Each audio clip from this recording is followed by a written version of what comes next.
তো বন্ধুরা চলে এসেছিলাম সন্ধ্যেবেলায় পার্কে, কিন্তু এই পার্কে কোনো টাকা লাগে না, পুরো ফ্রি। এই পার্কে কিন্তু অনেক রকম খেলা হয়। তো এই যে সামনে যে ভিডিওটা বানিয়েছি এটা কি খেলা অবশ্যই কমেন্টে জানাও। আরো অনেক রকম খেলা হচ্ছিল, সেই ভিডিওগুলো নেওয়া হয়নি। তো তোমাদের কেমন লাগছে অবশ্যই বলো এই খেলাগুলো দেখার পর আমরা কিন্তু চলে গেছিলাম মন্দিরে। এটা হচ্ছে ভুবনেশ্বরী মন্দির। তো ভিতরে কিন্তু ক্যামেরা অ্যালাউ নেই, আর সন্ধ্যেবেলায় ক্যামেরা বাইরে থেকে করেছিলাম। তো মন্দিরটা কেমন লাগছে অবশ্যই কমেন্টে জানাও। এখানেই কিন্তু বিয়ে হবে, আর কোন জায়গাটায় বিয়ে হবে সেই জায়গাটা চলো দেখি। তো বন্ধুরা সকালে হয়েছিল গায়ে হলুদ, তো আমাদের কালকে হবে বিয়ে মাসির। তো মন্দিরে বিয়ে হবে আর এইখানে বিয়ে হবে। আর এই হচ্ছে, আর এখানে সব আমরা দেখতে এসেছি প্যান্ডেল, বাড়ি থেকে 2 কিলোমিটার দূর। আর এটা হচ্ছে ভুবনেশ্বরী মন্দির। তো এখানে বিয়ে হবে কালকে সকালে আমরা আসবো। তাই দাদু বললো যে প্যান্ডেলটা একটু দেখে আই। তাই আমরা মন্দিরেরও মানে ঠাকুরেরও দর্শন হয়ে গেল, প্যান্ডেলও দেখে নিলাম।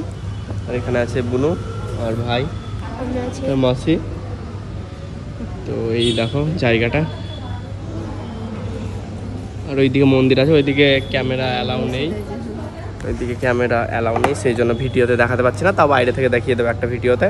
তো চলো কালকে দেখা হচ্ছে, কালকে মজা হবে, কালকে ডান্স হবে। আমার শরীর দুর্বল, ও শরীর খারাপ, ওর জ্বর হয়েছে খুব। তো কালকে দেখা হচ্ছে। আর হ্যাঁ, এই জায়গাটা আমাকে সেই লাগে, কারণ মানে রাস্তাগুলো পুরো ফাঁকা, আর এত পরিমাণ গাছ না মানে বলে বোঝাতে পারবো না, তোমরা দেখতেই পাচ্ছ নিশ্চয়ই। আর রাস্তাটা পুরো ফাঁকা, রাত হয়ে গেছে সেই জন্য। আর হ্যাঁ, এবার নিয়ে কিন্তু আমার টাটা জামশেদপুর দুবার আসা হলো। আগের মাসের বিয়েতে এসেছিলাম আর এই মাসের বিয়েতে এলাম। তো তোমাদের কেমন লাগছে অবশ্যই কমেন্টে জানাও। তো বন্ধুরা আমরা এখন আছি টাটা জামশেদপুরে। তো মাসির বাড়ি এসেছি, তোমরা তো জানো, ভিডিও দেখেছো অনেক। তো জাস্ট এই জায়গাটা দেখো, মানে জামশেদপুরের সব জায়গায় এরকম মানে প্রচুর গাছ। আর রাস্তাটা দেখো, গাছ চারিদিকে গাছ। আর আমরা এদিকে ঘুরছি, আর ঠান্ডা ঠান্ডা লাগছে, ভালোই লাগছে।